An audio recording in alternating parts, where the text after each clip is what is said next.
And so tonight we're going to talk about a family who've joined, and they're embracing it, and they're doing it too. So I want to bring up Brian and Jacqueline.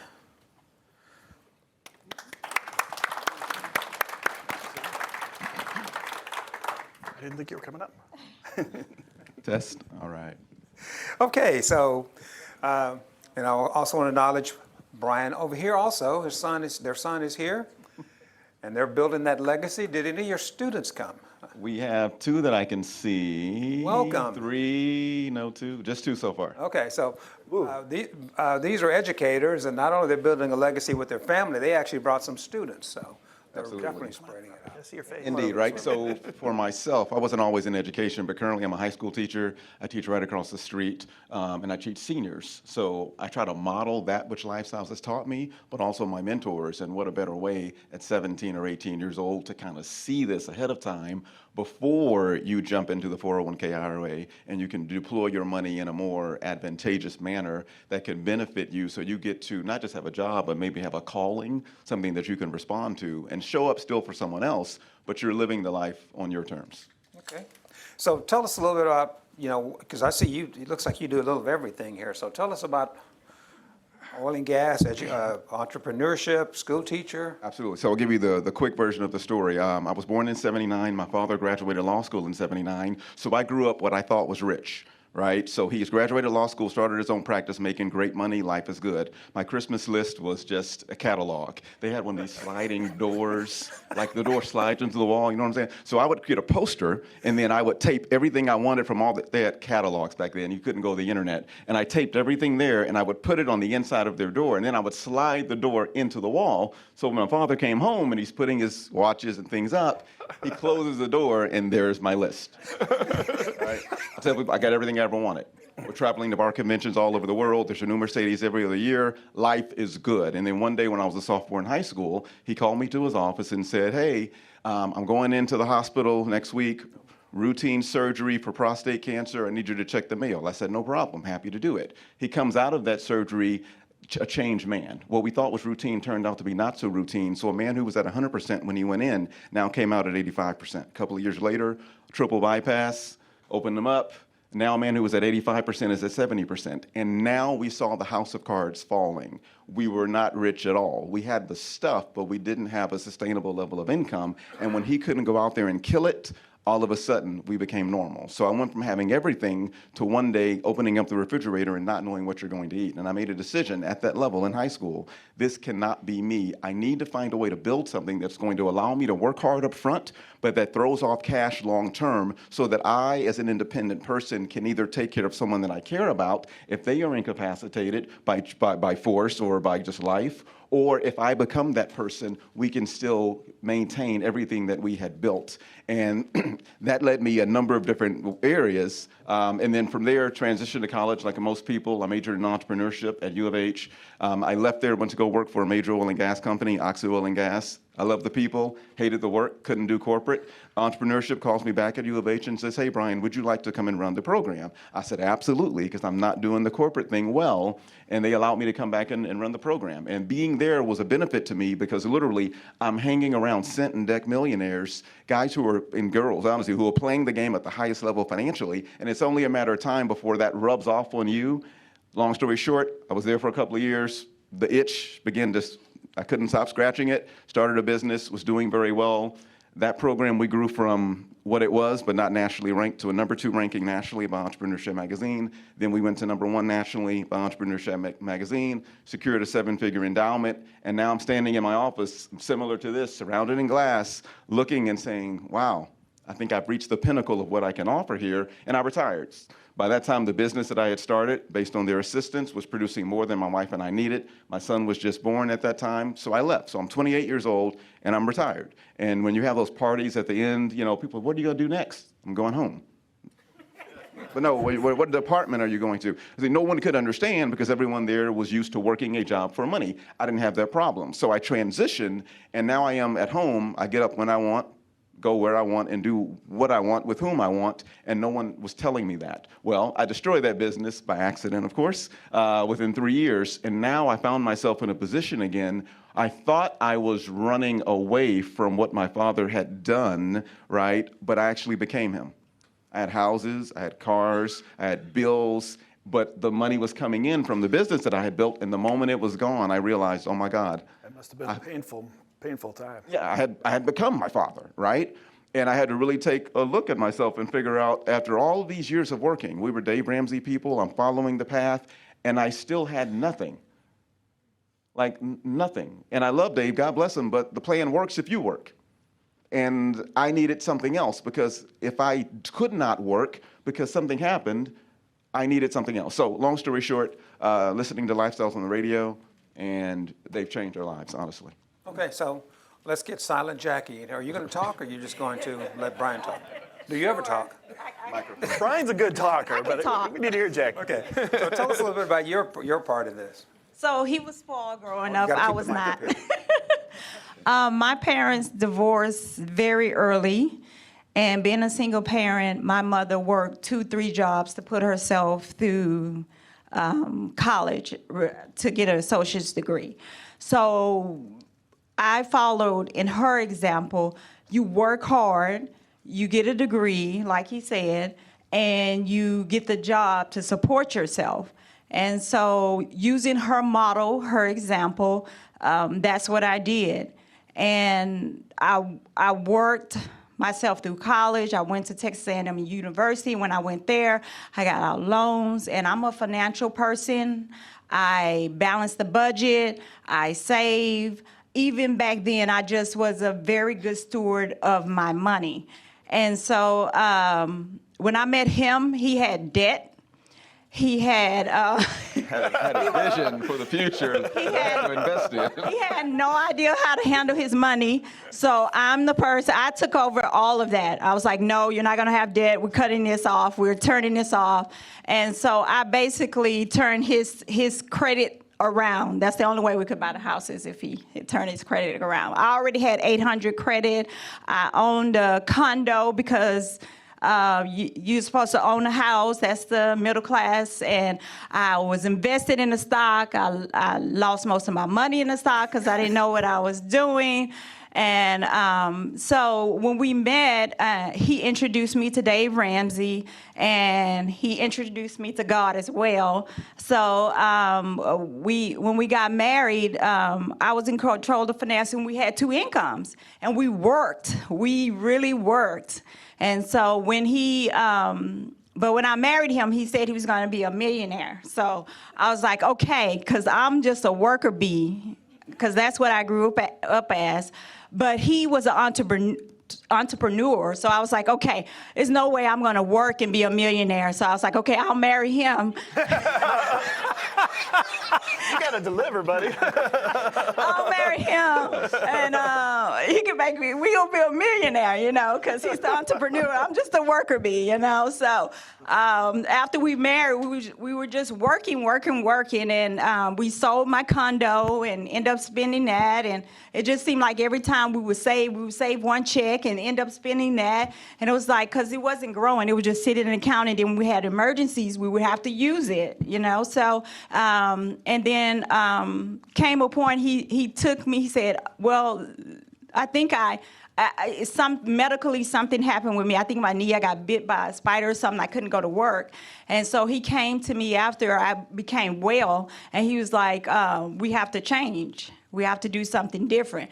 And I've been working all this time, and I was in my 40s by then. I'm like, I've been working since I was 13, and I'm still struggling. And we were doing Dave Ramsey, and it just wasn't working. Baby step 1, 2, 3 was fine, but once you got past that, it was not working. And and as teachers, our income wasn't going to. And he was like, Dave is like, find this vision. I was like, I don't know what his vision at, because I never did find it. And so when he said, come here, we came, and I was like, you know what?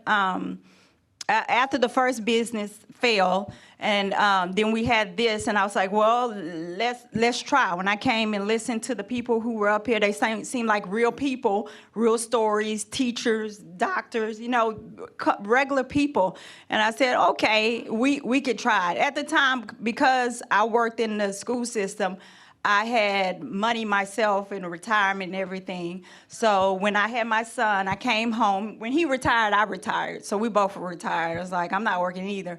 And so, and so we had my son. So I took out all my stuff out of TRS, Texas Retirement System. And I was like, well, you have to be 80 to get that money. It had to work 80 years to get the money, teachers retirement. So I was like, let's take the money and put it in the Roth.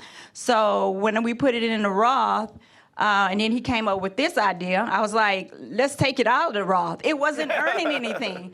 So we ended up taking the money out at that point, and our journey began in 2017. We have a finely tuned system of timing here. And I've worked with Brian and Jacqueline for 4 years probably. And this is the most I've heard Jacqueline talk. She talks to me so I can talk to Sorrel. I tell him what to do. Really what I happens. love it when you get the husband and wife dynamic going here, and all the stuff comes out, stuff that probably shouldn't come out. And he actually did another one by himself, and I didn't come. Yeah, in his And- first house. So I'm And here let, today. and let me just quickly kind of just recap the story. I know time is certainly an issue, but there are certain things in life that make you feel impotent. You can be a captain of industry, and then the medical professional walks in that room and tells you something, and you realize you know nothing and you have nothing. And everything has been taken from you. And the only thing that you have is your resource to go pursue another answer and time to spend with the people that you care about. And until that happens, whether it's medical or financial or whatever it is, you don't realize what you're missing out on. I had the benefit through my family experience with my father, through my personal experience through business, and then with my wife sitting on the second floor of our home grading papers, all of a sudden standing up and having an unnoticeable limp one day. If you didn't know her, you wouldn't know it. Next day, a noticeable limp. The next day, could not move. Then, by the way, she's the tough one in the relationship. I'm weak. Like, she could take a stake through the heart, still wash dishes, and cook dinner, and say, I think I'm gonna go lay down for a second. If I rub my hand across that podium and got a splinter, I want a medevac unit landing on the roof. Get him out of here right now, Yes. please. Like, for real. Cut. So she calls me and says, hey, I'm at the school doing an event one night. You need to come home. I need to go to the emergency room. Whoa, we have serious problems. And to have all the people that have been trained their whole lives not be able to answer the question. And you better have money. And you better have time to go pursue an answer. That is what this is really about. The money, the cars, the cribs, all that is nice. But what's nicer is being able to choose how you spend your life and your energy. So. Okay. All right, so we're going to talk about some properties now. So this is a property on Overdale, and I think this is the one you recently sold, right? That is correct, yes. So Brian, and this is, tonight's presentation is not about a single house, because you've been members for 6 years, I believe now. Wow, So, you're right. we're going to, 5 years? Probably 5. Yeah, so we're going to talk about kind of a progression from where you started to where you are today. But this is a property you recently sold. And Lifestyles, for those of you that are new, Lifestyles teaches best product, best price. You want your property to be the best looking house on the block. When you're looking for prospective renters, you want them to walk in, and anything else they've seen, this is going to be the one, because it looks better than anything they've seen. And so this is a before and after of the exterior of the house. It doesn't look like you have to do a lot of work there, but just cleaning it up, making it look better, giving it some curb appeal. And then when you walk in, you can see drastic differences on these properties on the before and after. And clean them up, make them look great. And this is, and you've done a great job with all your properties, I know, because I've been working with you this time. So, but on this particular property, now these are the final numbers when you were selling it, right? Yes, sir, that is correct. So this is, the house was worth $215,000. Originally, you bought it for $112,000, put $25,000 in rehab, and your rent was $1,400 at the end. I'm sure you raised it through the years. You had $332 cash flow of $4,000 annually. And so that was a 16.7% cash on cash return you've made on that property.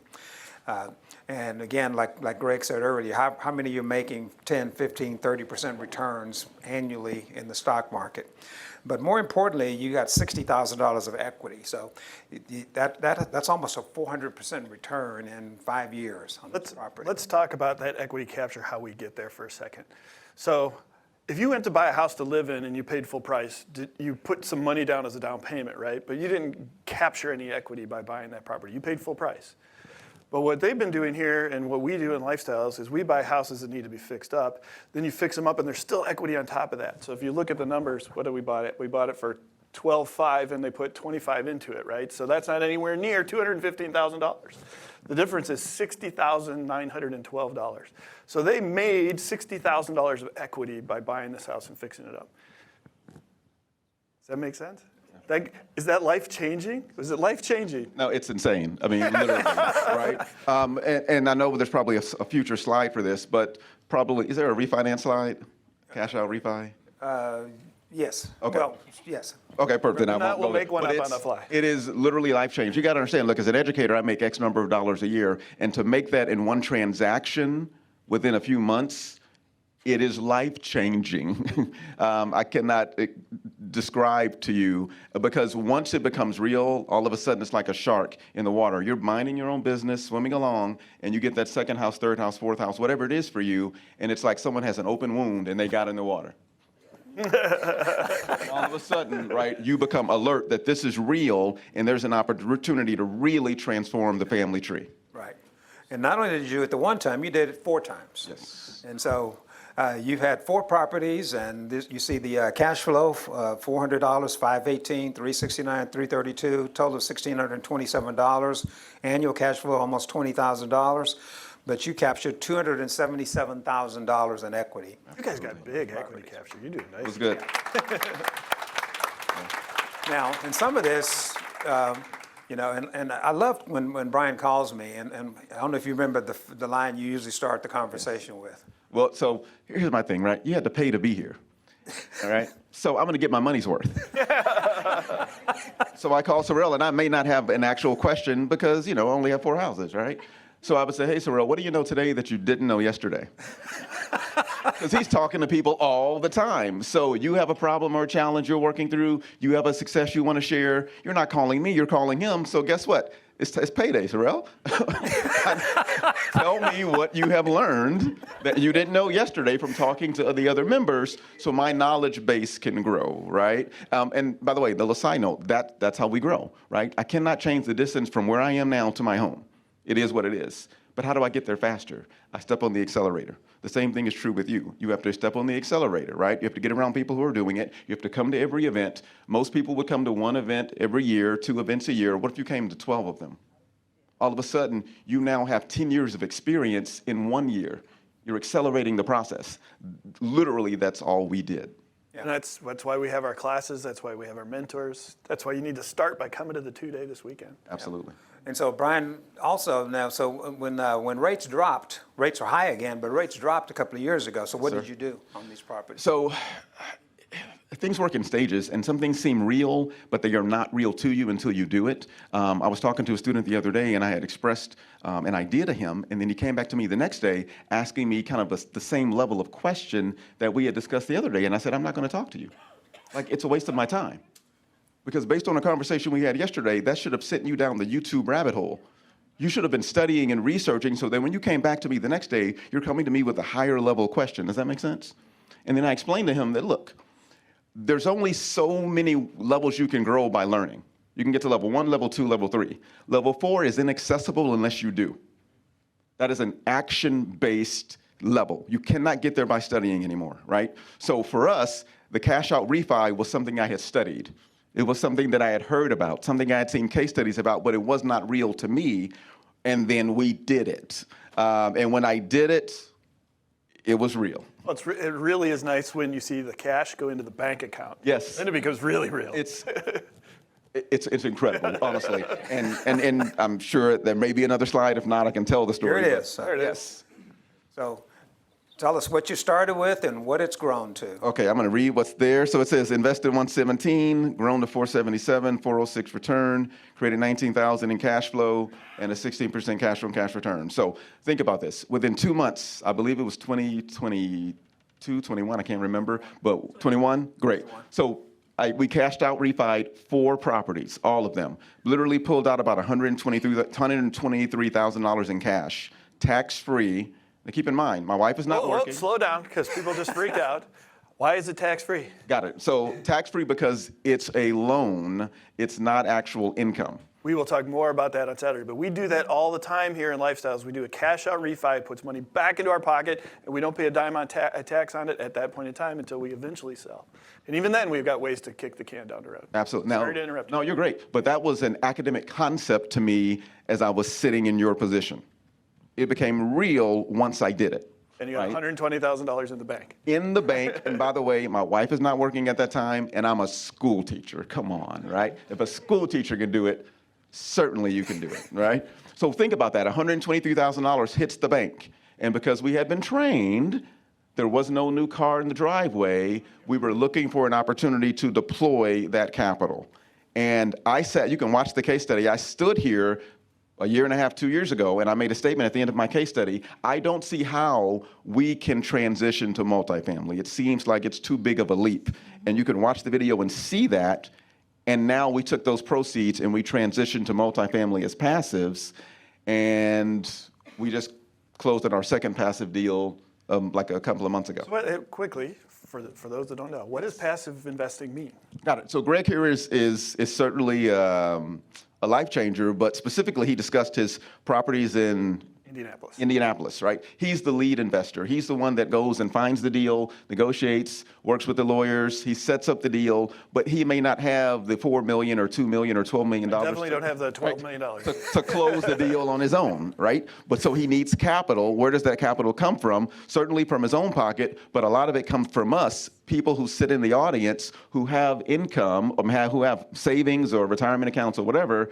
We say, hey, we would love to invest with you. He does all the work, and you just read reports and get checks or direct deposits, right? And look, it's a soft skill you have to learn. Let me tell you this. Because I had been used to controlling. 4 houses, it's mine, I'm leading this parade. I've had a history of people training me how to lead the parade, and now there's someone else who's the leader, and I have to learn to say, okay, right, let them lead. Let them do. You can't have a great idea every 5 seconds and trouble this person. And he didn't say it. I had to tell him because he wanted to tell the lead something. I said, no, leave the man alone. I'm like, well, Leave right? the man So alone. Listen to your wife. yes, right? And I'm learning to be a passive, and it's a beautiful thing. Anyway, it's a beautiful opportunity. So now we are in multifamily. We still own 3 single-family properties. We're looking to liquidate those over the next 6 to 12 months, and that capital will be deployed into multifamily. I'm trying to make the decision now, and I don't even know if I have enough resource to do it. I'm leaning toward passive, but then a part of me says, man, maybe you could take a chance on a small lead opportunity as well. So that's where I'm in this weird place. And I'm talking to leads. I'm going to visit our own properties just to get a sense of what it's like so that I can overcome the hurdle that I had previously about not being in multifamily. Now that's been overcome. The next hurdle is, can you really do this? Okay, I've known Brian for 4 years. Some of you have known Brian for 4 minutes. Do you think Brian can be a lead investor? Yeah. We'll see. Yes. And Jacqueline. Yes. Brian and Jacqueline. Oh, for real? No, Brian. Yes. But it's been phenomenal for us because it's changed our entire life, and now we can see a path, honestly. And right now we have $200,000 invested in multifamily. The goal is to get to 4, and that's just because of the economies of scale. I need that money to double, and I just use double because I can do the math, but grow, right, so that 4 becomes 8, 8 becomes 1.6, 3.2, right? I'm looking to grow exponentially, so. And the funny thing is that I had $50,000 on my own sitting in the bank somewhere else. And so we invested this 100 in a deal. And then once we got in this deal and we sold Overdale, I took my 50 and put it with Overdale money, and I have nothing in the bank now. And we invested Wait. just in August, You have $477,000. Thank you, Sorrel. and we cash invested flow. that. We invested that in another deal in August. So we invested last December the money we had here, and then we invested there. So we're all in. Yep. Okay. So we've already talked about how your life has changed, but anything else you want to add to that? Honestly, no, it's pretty 'Cause you're just retired straightforward. now, right? Yes, I'm retired. I mean, I don't know. Just Well, to, like, I'm a real right. estate professional. Real estate professional. professional. And we will explain what that means and why it's important this weekend. Yeah. Okay. For tax purposes. All I can say is for us, we just jumped right in, right? We joined at the end of 2017. By January, February of 2018, we had already bought something. All right, I see Ken. Am I saying that right? No, not Ken. Multifamily mentor? Lee Carroll, thank you. Not Ken. He says something whenever I watch case studies where he says, hey, how did they achieve this? And he always ends with, they bought something, right? And that's literally it. And that's what we did, right? I'm an overanalyzer, and I said, boom, 2018, we're gonna jump and buy something. We had bought 3 or 4 properties by that time. And once you get it done, action eliminates fear, right? We took action, the fear was gone, and now we're on this whole trajectory. And like regular people, y'all are above average, they're actually impressed by the portfolio. Like you talk to people and you just tell them a little bit of your story. They're like, oh my God. I'm like, I'm the part of the totem pole that's in the ground. I'm so low on the totem pole and what's happening at Lifestyles, right? But to normal people who get up and go to work every day, it's miraculous. Do you realize during the pandemic, I didn't have a care in the world? Do you realize if my boss comes to me and says, hey, you need to go find someplace else to feed your kids, I'm not troubled? The level of freedom, it is just remarkable. And then being able to model that for my son here, but certainly to model it for the next generation so that they don't have to pursue all of the false hopes that we had pursued, it's a beautiful thing. It really is. Great job. So we've already talked about short-term goals, long-term goals, so we can kind of skip through this. You've already transitioned multifamily, and you will be a lead investor, not hope to be, you will be. That sounded like a mandate. I am mandating it. And one of the funniest calls I get from Brian sometimes is, what is it, put on my my referee shirt or something, you said? Yeah. Oh, so this is interesting. Every time something happens with one of the properties, I know what to do. Let's just be honest. And then I tell my wife, and she's like, well, did you call Sorrel? Like, why do I need to call Sorrel? I got this, right? And then it's gotten so bad that we'll go out, and I'm like, she's like, how do I look in this dress? I said, you look great. Did you call Sorrel? The man can't even see. You have an interesting role in their life, Sorrel. I just gotta say. Not exactly true, but you get the point. Even though this is the first time I've met Jacqueline, but she always looks great in that dress. Yes. I don't wear a dress. And just for clarity about mentorship, use the mentors. If you're coming in at that level, use the mentors. I've had several things that I've been doing with properties where I thought I knew the right thing to do, and then I call Sorrel, and he gives me just, I'm like, That's why you call your mentor. Why did I not think Your of wife that? is right. Yes. Listen to your wife. I had no idea. And he's always just taking a balanced approach to how to handle a situation, and it resolves fights, not just at home, but also at the property with some issues that I'm dealing with. And it's been phenomenal. And I'll say this, just to close and then transition.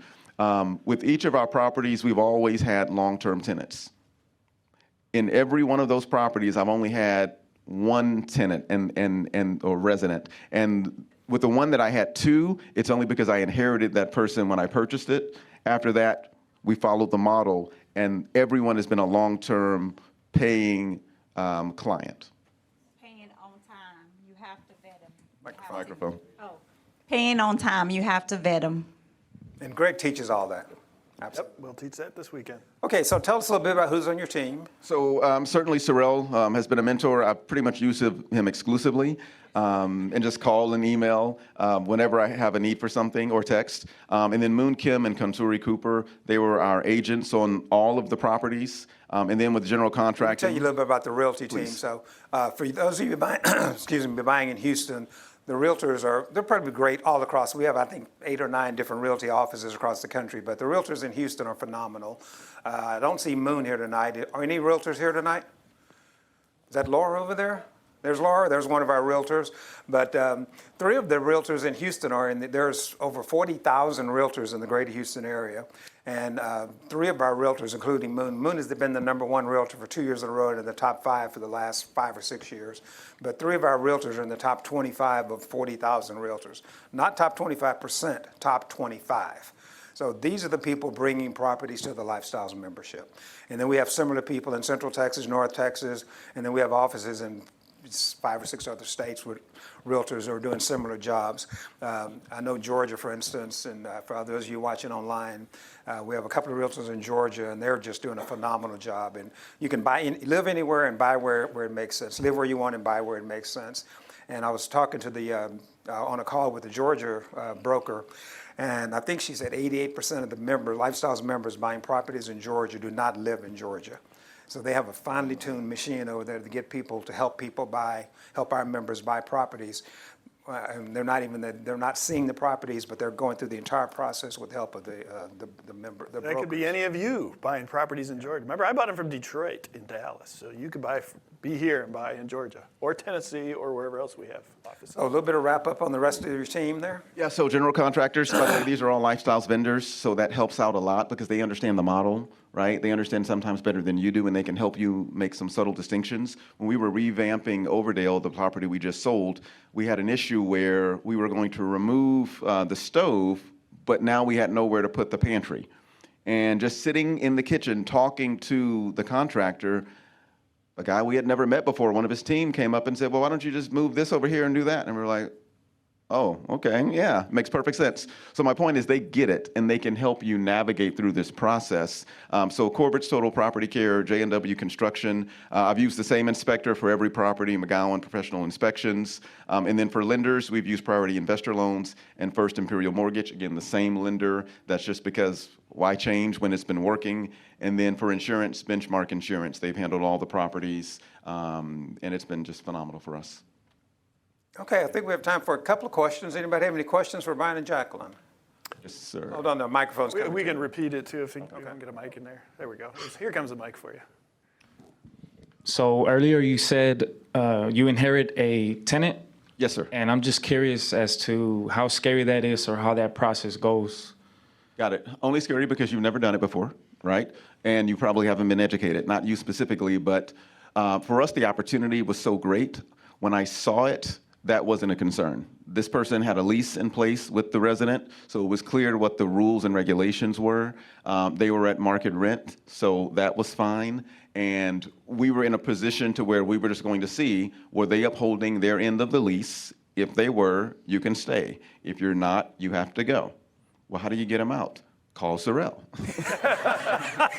The answer for everything Jump tonight. on the portal, right? So there's someone here to guide you through the unknowns. Your job, and this is me talking to me, is to do what's next. You cannot be concerned about steps 4, 5, and 6. That's never going to work. Your job is just to do what's next. What is the next best thing to do in this situation? Sometimes it's calling the mentor. Sometimes it's reading the lease. So if you can answer the next question, then you know what to do next, and that will lead you to the answer you seek. So yes, is there concern? Is there anxiety to have those conversations? Absolutely. That just means you have to grow up, right? And that's what I want to say that's what I tell my sons sometimes, right? Right? But we'll be carrying something, and he might say, this is heavy. And I say, no, son, you need to get stronger. Wow. Like, it's not that it's heavy, That's right? deep. Because to someone else, it's not heavy.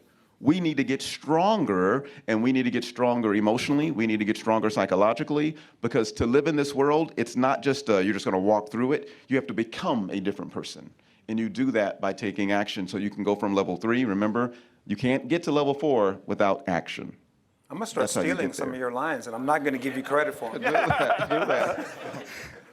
These are quote-worthy things here you're giving out. But okay, I I'm think there's teaching a every question day, over here. Sorrell, right across the street. Okay. Another question over here. Okay. The question, this is Gordon, another superstar here. Gordon was a yeah, you, another superstar here. No, I just wanted to say to both of you, congratulations. I mean, we're sitting over here and we're just in awe of what you've done, and one of the questions I have for you, you seem very shy. How did you overcome your shyness? Thank you. Actually, great question, right? So in high school, I was a shy kid that ate lunch on the staircase. Very nervous, very shy, very timid. Seriously? Right? Oh my gosh, yes, literally. I can see the staircase right now where I sat. And I didn't have enough money for lunch. You know that's true. I had to pilfer up other people. My father was ill, right? But so when I stepped onto the campus of the University of Houston, I realized that no one knows me here.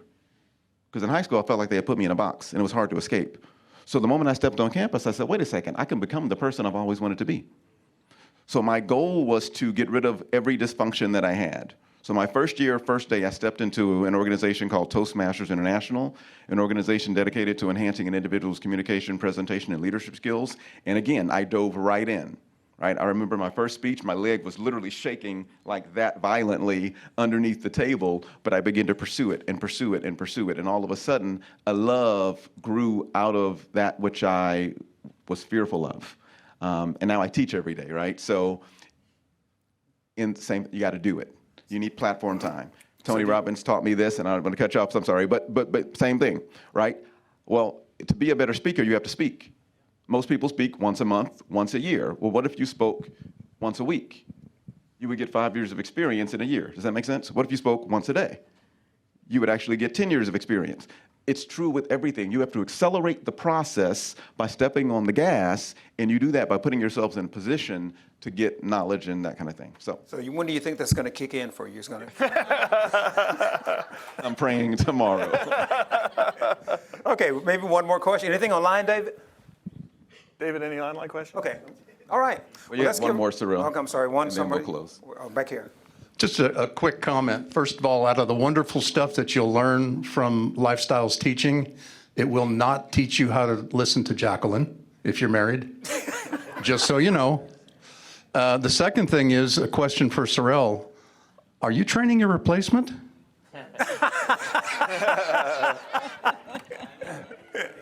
Come on in, Brian. And by the way, I loved your case study. Yes, sir.